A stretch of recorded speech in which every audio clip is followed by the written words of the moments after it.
بر پاک دلان حصار ما معوادان.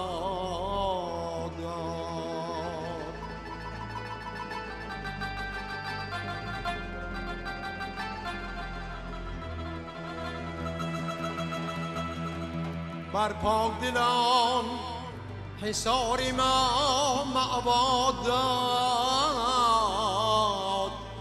اندر دل خویش همچو مادر جا داد. تا وادی ما شهره آفاق کنند،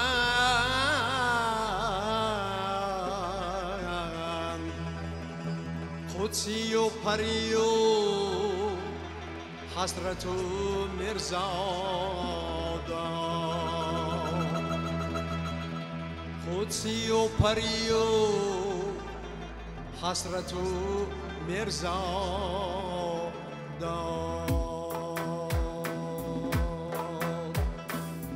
خوشاکی این حصار ما گل و سنبول بردارد. خوشاکی این حصار ما گل و سنبول بردارد. ضیا آرد به چشمانه که بر سویش نظر دارد. بیاد آید مرا هرگه خیالی سیر گلزارش. بیاد آید مرا هرگه خیالی سیر گلزارش. ز شادی است دویدن دل به سویش بام پر دارد. ز شادی است دویدن دل به سویش بام پر دارد.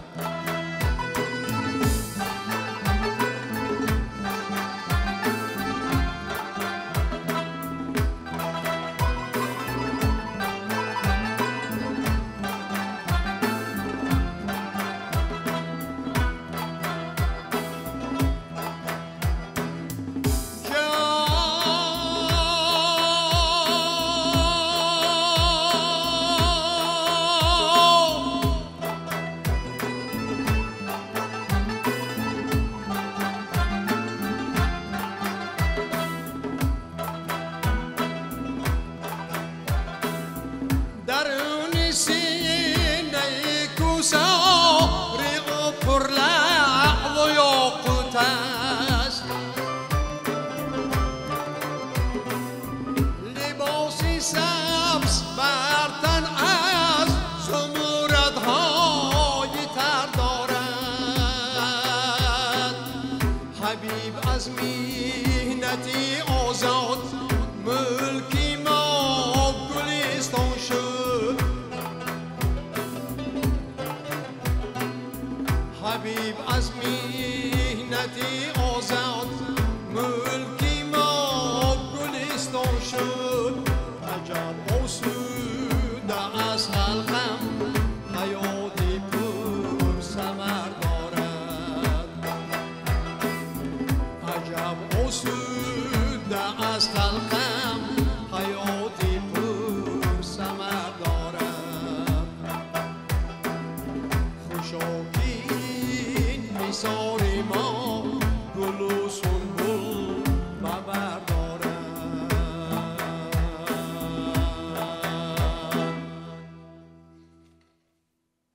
سپاس، سلامت باشید. ملک کهن بنیاد ما میهن باستانی تاجیکستان عزیز جایهای زیادی تاریخی دارد و هر وقتی که ما سخن میکنیم از همین مکانهای باستانی حتما که اشخاص ماندگار این سرزمین را به زبان میاریم، زیرا محض مهنت و مشقت همین گونه مردان هنر اصیلزادگان است که این گونه مکانهای تاریخی را نامی کردند ورد زبان شهرتمند.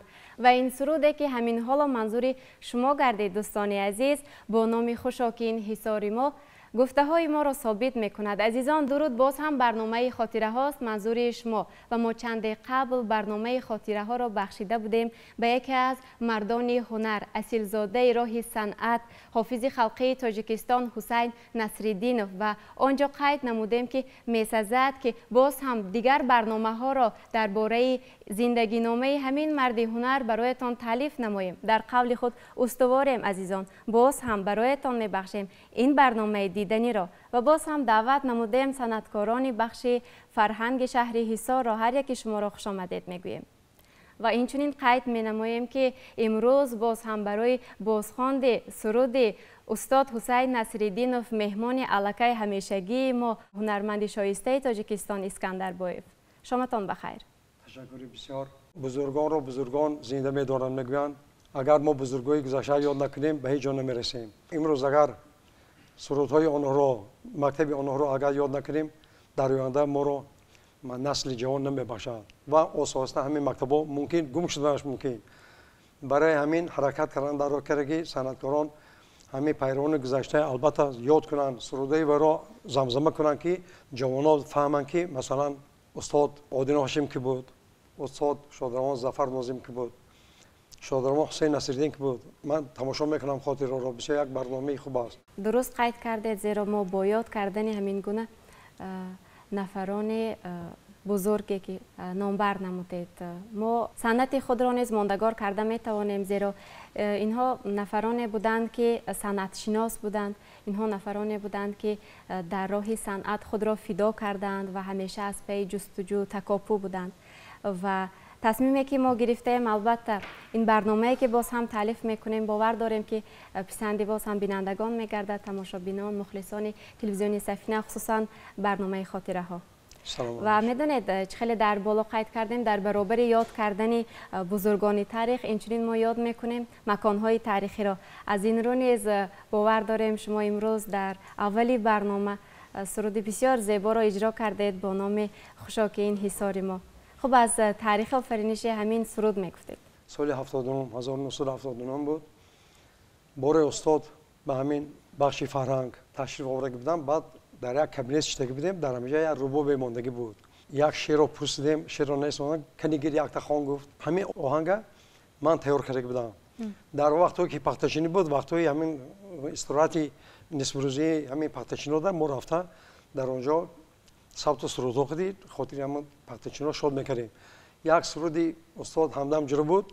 سلام و احترامم بر تو یاری پختکاری. من همین خواندم در همجا خواندم که این خطی کار کردن، این شینگاسی نبین اسم گفته تعریف کردن. اولا با همین سروده خوشاکی این حصار ما گلوسون بل ببر دارد زیارت به چشمانه کی بر سویش نظر دارد. در خزانه طلایی رادیو با این آهنگ همین سرود ثبت شده است. بعد یه ما بود که با همین آهنگ با همین سرود در رادیو خواندن. بعد همین 60 سالگیشون قای کردن.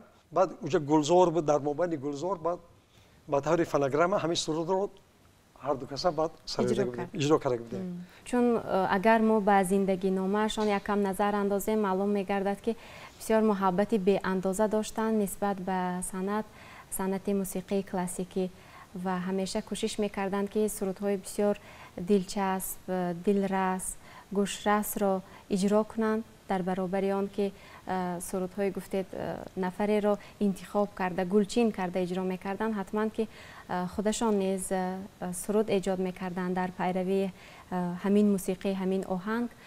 ولی میدونید هرگز از زادگاه خود بیرون که نآمدند، در دوشنبه فعالیت نداشتند به مثل بسیاری از صنعتکاران اصیل. از اینجا معلوم میگردد که هم به زادگاه خود محبت زیاد داشتند، هم به والدان خود محبت زیاد داشتند و هم به صنعت که هرگز از همین صنعت دور نرفتند. شما که شاگرد بی‌واسطه، هم شاگرد دیرین و هم قرین استاد بودید زمان و حالا هم پیروی میکنید، خب درباره محبت ایشان نسبت به صنعت موسیقی کلاسیکی چی گفته میتوانید؟ چه خیلی انعکاس میافت همون زمان ها؟ همون زمان ها با اعدادش میرفتیم. یک همان سیتار شادروان بابا جان غفاری گرفتگی گفته که اینا 300 سال شدگی گفتن. سال 57 مازندران میشود گرفتم دیدن گفتن که 300 سال این. کدام وقتی که میرفتیم همین قیجک همین نوختن استاد. میرفتیم یا قیجک همین نوختشیان. بعد دوتوری پردم می نوختن. روبوم هم می نوختن. با تور داشتن. همین میرفتیم همین یا تنبور یا رباب یا تور دستشون همین یا توتی کلام بالاش تگرش به همین کروات ماندگی همین بله چپون کتی که پوشیدگی. در تی توت است ما بارها دیدیم در انا ثبت بارها آمده شما است. من با شاهد زنده هستید. کدام وقتی که میرفتیم مهمان داشتن البته همین مهمان‌ها طلب میکردن ممکن همین خونده شدن چیزا. شما که در جاده صنعت شاگردشان هستید و ما میدونیم که استاد در برابری صنعتکار بودنشان آهنگساز حافظ اینچنین از فن زبان ادبیات درس میگفتند دوریدگر هم بودند. خب در جاده استاگیش ما بار شاگردشان بودید از این نفر در برابر آن که هنری سرایندگی و نوازندگی آموختید کسب رو از بر نمودید؟ کسب دوریدگری رو؟ بله. نه کمک نکردید باری؟ نه یکم وقت لیکن استاد بسیار دوریدگری زور بودن. بسیار دوریدگر استاد بودن. همین در میکردن تریزه میکردن همین نقاشی میکردن و در برابر دوریدگری خوب بودن اینچنین باغبان خوب نیز بودن زیرا در یک حولی خردی خود اینقدر درختان زیاد وای کردن شنانیدن. بسیار درختای نادر دارن بسیار انارهای بسیار داشتن در این باغشان انگورها درختی اراره همین خیلی شناندگی خیلی باغی کلان بودن میخیل دهقانی اصیل بودن همین همه کارا بودن با وجود همین با همین کسب و هنر با حافظی بسیار نمایان بودن. خیلی پیشتر من مرکه دادن برق نبود همین مرکه ها فیروز میکردن شونا یک دوره تور خیال میکرد که همین همش بشنوی بلنگوک نبود گیرگشته میخوندن همین چیزی که پند و اخلاقی میخوندن بود رقصی میخوندن مردم ها برآمدن با سخنهای بالا میگفتن سخنهای بالا میگفتن اول البته چیزی که میخوندن مردم قبول میکرد گوش میکردن برای خود چیزی میگرفت و حتی در بین سرودهایشان موسیقی را منع کرده نصیحت ها میکردن و یا شعر را شرح میدادن یعنی متن همون آهنگ را البته آموزگار که بودن سرودهای بد اخلاقی میخوندن و درباره نسل تربیت همه چی با چندین سخنها گفته با سر میکردن کارن بله درست است و اگر در عموم در حق حافظی خلقی تاجیکستان استاد حسین نصرالدین خلاصه براریم با زبانی برا و دلی پر گفته میتوانیم که مردی هنر بودند. مردی هنر بودند. آفرین. و امروز چه در برابر این سرود اول که با نام خوشاکین حصار ما باز کدام سرودها را بازخوانی میکنید؟ ای هم نفسان لحظه دیدار غنیمت از کتاب شاعر سلطان نادینه نیکی آهنگ استادان. پس گوش میکنیم.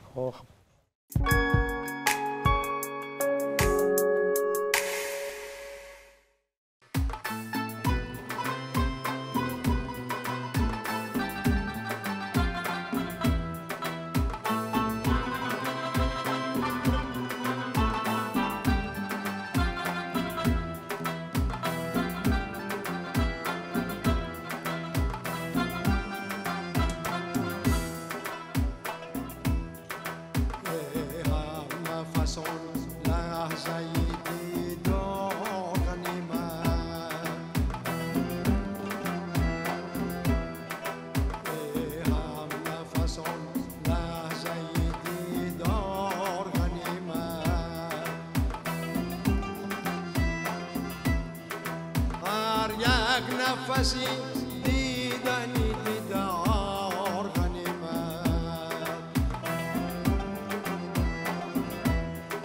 هر یک نفسی دیدنی دیدار غنیمت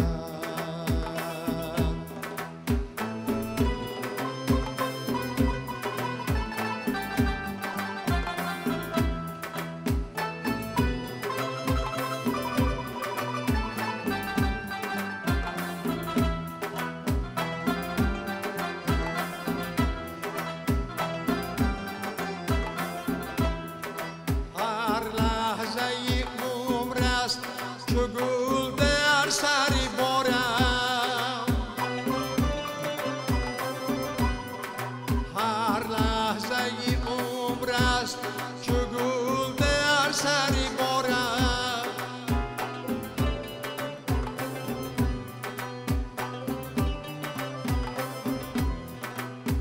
یک شب نمیبر بی گلی گلزار غنیمت یک شب نمیبر بی گلی گلزار غنیمت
سپاس.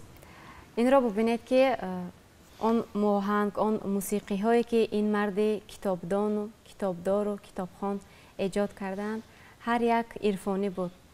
از این رو هم به دلها رفته رسیده است، از این رو هم یک مکتب خاصه پایدار کردند. گفته می توانیم که امروز همان نفرانی که پیروی میکنند با استاد و بازخوانی میکنند سرودهایشان را ستون همین مکتب شده می توانند و باید هم همین گونه باشد. یعنی مکتب ها نباید که بمیرند، میراث همیشه باید زنده نگاه داشته شود و هر آن سرودی که در پیروی به استاد روی کار می آید امروز همین گونه عرفانی است، همین گونه متن‌های والا را گرفته است برای خود. آن سرودی که شما در پیروی استاد ایجاد کرده اید، یعنی با آهنگ استاد باز هم یک شعر نو علاوه نموده، گفته می توانیم که هم ایجادیات شما را مکمل گردانیده است و هم میراث استاد را بایتر، مکتب استاد را باز هم رنگین تر. یک چیز به خاطرم اومد، همین تلویزیون حقیقتا حافظه زنده میکند. باور کنید در اون دفعه که ما درباره استاد خواندگی بودیم، بعد همون نمایش چندین آدما همین گردن ما گرفته گیره کردن که حسین نصیرالدین زنده کردی. خیلی این فخر ما است. آخه ای استاد بودن، آخه یک پدر بودن. ما فخر میکنیم برآورد با هیچ ما نمیرسیم. با یک مکتب علایده بودن، شاگردای سنتی تاجیک بودن. ما هم حرکت میکنیم که من باز شاگرده با تربیت کنیم. شاگرده اگر تربیت نکنیم آخه این مکتب اساسا مثلا از بین میرود. بله درست است. ما بیرق بردار مکتب استاد هستیم، حرکت میکنیم که مکتب استاد هیچگاه گم نشود. امروز اگر نظر اندازیم صنعت، خصوصا صنعت موسیقی بسیار آزاد است، همگیر است. خوش به حال آن نفرانی که پیروی میکنند به همین گونه اصیلزادگان راه صنعت، یعنی الکی طالعشان بلندی کرده است، الکی یک اقبال خوشی دارند، زیرا میپرستند همین گونه سخنی والا را، آهنگ والا را. و چون شما تا به نزد استاد آمدن هم سرود ایجاد میکردید، الکی به راه صنعت قدم مانده بودید، ولی پس از آن که به استاد همچون شاگردی بی‌واسطه گردیدید، چرا برای خود دانستید، چرا برای خود کشف کردید و چیها را آموختید عموما؟ تمام پس بلندی زندگی را باور کنید استاد آموختم. کجایی که میشتیم یک چیزی نو میشنیدیم، کجایی که صحبت میکنیم نصیحت میکردن که من این خیل میشد، این زندگی خیل میشد. اما با میگفتن که خاکساری حسن خلق و فضل انسانی بود، خودپسندی جان من برهان نادانی بود. هر سخن داره صبر کن بشنو تمام، بعد لب کن که آداب سخنرانی باید گفتم. ما همه چی میکردن. شعر سهیلی جوهرزاده همه خیلی همه بسیار همه پند نصیحت میکردن که شور شوید. اما چه خیلی که میدونید چندین مرکات در رفتاد یگام پول مول گرفتگی نیستم برای یک کتاب تا روزت خوندگی بودم. بله درست. همین یک ماه پیشتر با ریسپوبلیک برادری ازبکستان سفر کردیم در بویسون. همه پیدا شد که شعر احسان خان باور کنید در بویسون. در یادشون. تاجیکو بودن. در همه جا یاد کردن که همه شما همین اوسان مانند چی ما گفتیم همین ما شاگرد میشیم مخیم گفتن که همین سروداش نخونه همین چندین سرود طلب کردن در همینجا خوانده. سلام درود بسیار گفتم بسیار ناز میبینن تاجیکو باور کنید نه اینکه همه تاجیکو همینجا همه خلق همون ازبکستانی برادری همه ناز میبینن همین خیلی میمون قبول کنن همین خیلی خرسند که همین خیلی امیر حق شده شد در همین سران دولت ها بسیار همین خیلی دعا میکنن هزاران رحمت میگن که همین رفت آمد شد همین کشورشان هزار رحمت. در واقع استاد هم بارها سفر داشتند به جمهوری ازبکستان و یک محبتی خاصه آنجا هم پیدا کردند نه تنها در ازبکستان حتی بیرون از آسیای مرکزی گویم خطا نمیکنیم تا کانادا بله تا شهر تورنتو و استاد نه تنها در جاده صنعت استادی شما بودند بلکه در زندگانی هم و باز در ادامه کدام سرود را اجرا میکنید درخت دوستی میشنوید.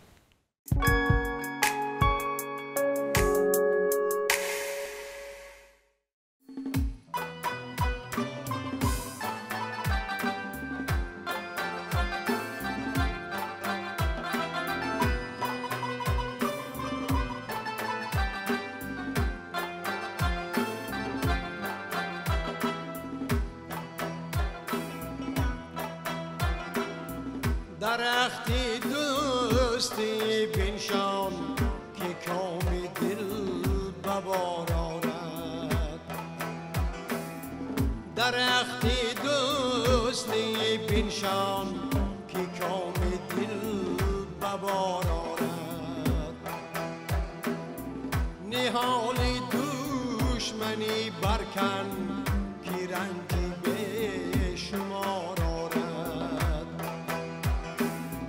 نهال دشمنی برکن که رنجی به شمار آرد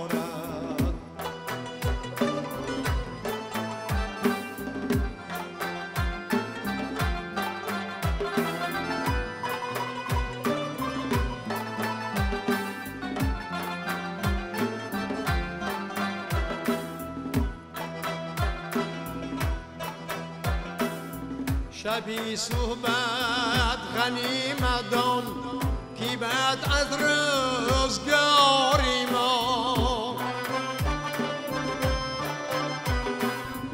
شبی صحبت غنیمت دان که بعد از روزگاری ما بسی گردیش کند گردون بسی لیلو نهار بسی گردیش کند گردون بسی لیلو نهار آرد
در این باغ از خدا خواهد دیگر پیران نصر حافظ نشیند بر لبی جوی و سر به در کنار آرد نشیند بر لبی جوی و سر به در کنار آرد درختی دوستی بنشان که کام دل ببار آرد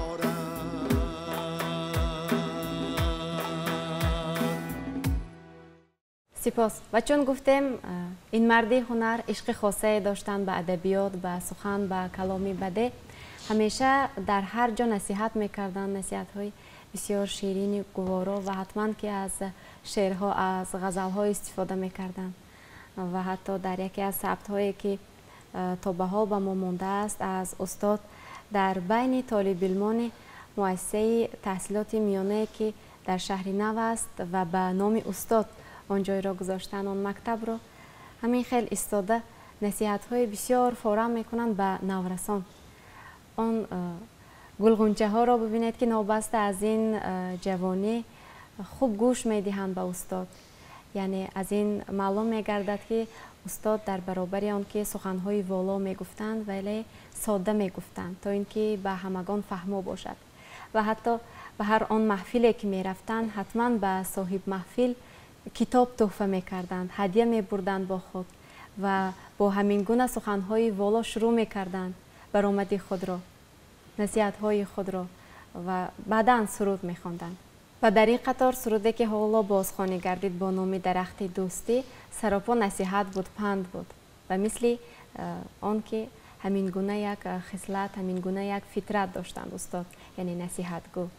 باره در یک معرکت نشسته بودیم، بعد خیلی اومدیم گفتیم استاد خیلی از یورا که ما دورتر شده بودیم.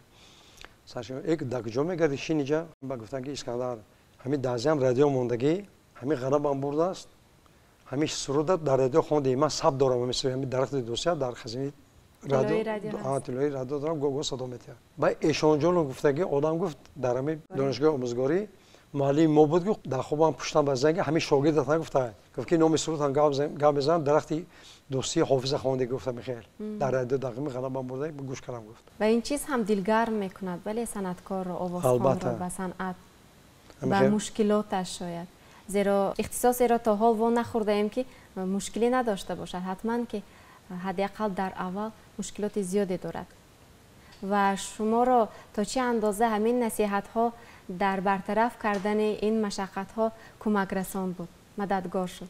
چیزی که استاد میگفتن البته ما همین سرمخش کار خود میکردیم. من میگفتن که اسکندر شاگرد من بسیار نکه دعای خودت گرفتگی برای که تو از حال من با خبر میشی، من نگاه میکنی خبر میگیری. شاگردای استاد بهنیات بسیار همین وادی استاد میگفت که اما سبق هم گرفتگی نباشه، من حق استادی دارم شما در ما گفتیم قلوق حق. و چون به شما گفتند که حقیقت رو همیشه میپسندم، دروغ را دوست نمیدارم، وقتی که یک شاگرد خود رو، یک نفر رو تربیه میکردن در راه صنعت سختگیر بودند و یا نه؟ سختگیر بودند. بسیار آدما کتاب میدادن، میگویی اسکندر همین مثال هر کس هر چی میتونه، لیکن باید شعر پرمضمونش جدا میکنیم میگیریم. شعر پرفتن ممکنه لیکن غلط خواندن ممکنه. بعد ترس مونم ما در شعر که چی میکردیم برده پیشون چی میکردیم با اصلاح میکردن سرده میگفتن کنی خون میچسبه بعد میخوان خمیشه حرکت کن که میشه. فهمو واقعا هم اگر آهنگ نفر برایشان پسند آید حتما که شعرش را عوض میکردن و اگر با شعرش بسیار پسند آید با طور خود میسرودند. واقعا یک شخصی ماندگار بودند. و در آخر برنامه کدام سرود بازخوانی میکردند؟ برای که همین مادران بسیار مادرای مهربانن و زحمتکشن، ما همین سرودی هم مادر تیار کردم. همین استادم میخوندن همینا یک رباب یک دایره خطی. من همین روز گفتم که همین برای مادرم من همینا تقدیم کنم. سپاس. اگر سرود آخران درباره مادران مشفق باشد پس باور داریم که همچون گلدسته تر و تازه و خاصه پسند همگان میگردد. دوستان عزیز، این بود برنامه خاطره ها درباره زندگی نامه و فعالیت یکی از استادان صنعت موسیقی کلاسیکی حافظ خلقی تاجیکستان حسین نصرالدینوف که از جانب هنرپیشه شایسته تاجیکستان سرودهای ایشان بازخوانی گردید. اسکندر بایف بار دیگر هر یک شما را خوش آمدید میگوییم. سلامت باشید. من با گروه نوازندگان ما آمدیم. ما تمام تماشاگران شبکه آوازدار سفینه برابره و با کلی کارمندان آن هزاران تشکر میگوییم. بعد تماشابینان عزیز، پروردگار دسترخوان تاجیکستان همین پرناز نعمت باشد، تینجه امانی باشد که ما همین صنعتکارا هم وقت آمده در اینجا خاطری همین باریده مهنتکشان تاجیکستان را شاد گردونیم. تشکر. و اینجا قید می نماییم که با بازخوانی سرود آخرین که نام دارد مادر برنامه خاطره ها این شام جنبست می گردد. مرحمت. سلامت باشید.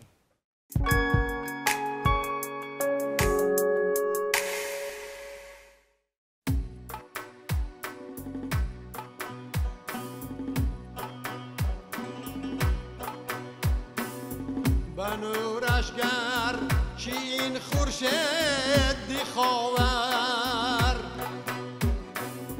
فرا گیرد جهانی را سراسر نمی گردد ولیکن آن برابر با این پرقوتی با مهر مادر فقط مادر به هر گرما و سرما همیشه بر سری گهوار ما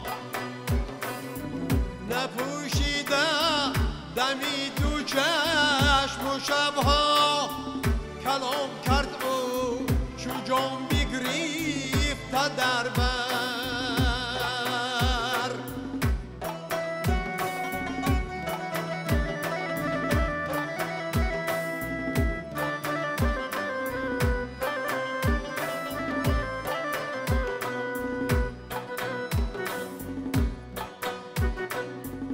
اگر خاره خلد بر پای فرزند دلی مادر شود غمگین مقرر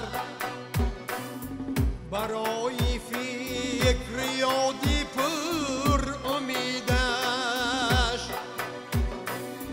برای حرمتی موی سفیدش بجانم حرمت و عزت کنیدش نگردد تا کی چشمش جگاهتر بجانم حرمت و عزت کنیدش نگردد تا کی چشمش جگاهتر